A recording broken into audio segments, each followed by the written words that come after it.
It was a Thursday evening when my world tilted on its axis, and everything I thought I knew about love was torn apart. From the moment we met, Mark had an undeniable energy that pulled me in like a moth to a flame. Our dates were adventures, marked with laughter echoing through endless corridors of time. "You're my forever," he whispered on one of our early dates, and I believed him with all my heart. For a year, we built dreams together, entwined by our shared hopes and the electric thrill of togetherness.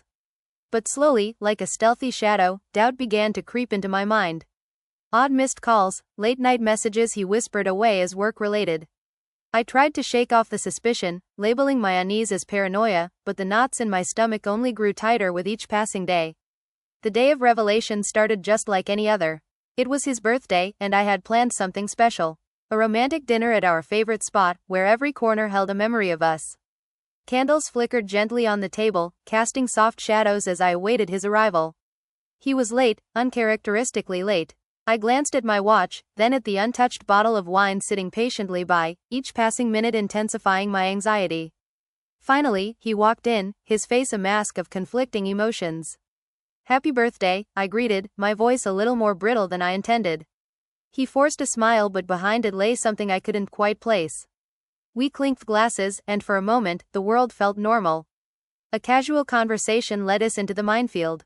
"So, any special plans you have in mind tonight?" I teased. That's when his expression shifted, eyes locking onto mine with an intensity that made my heart pound.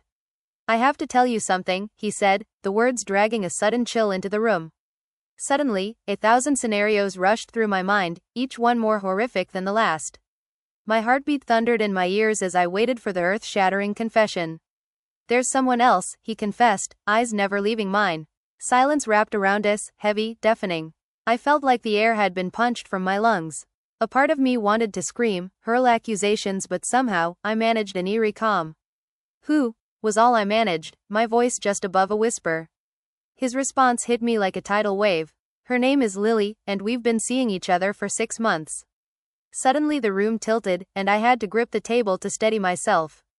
6 months? While we planned our future together, he was living a double life. The betrayal washed over me in waves, each more painful than the last. The tears I had been holding back finally broke free, running down my cheeks unchecked. "Why?" was my only question, searching his face for answers I might never understand. He reached for my hand, but I recoiled, the touch that once comforted me now a reminder of deceit. "I didn't mean for this to happen," he said, helplessness woven into his tone. I stared at him, seeing a stranger where my lover once stood. In that moment, realization hit, I deserved better. My world had crumbled, true, but it was in that rubble that I would rebuild something stronger. Shakily, I stood up, each step away from Mark a break from the chains of heartache. My heart wasn't just broken, it was shattered into pieces, but looking back one last time, I knew it wasn't the end. As I walked out, his voice called after me, a silent plea tethering me to the past. But I kept going, finding solace in the unknown future where the pain of today would become the strength of tomorrow. And that's the twist, the heartbreaking revelation wasn't just infidelity, it was the realization of self-worth and the courage to walk away when love becomes a lie. Life would go on, and so would I.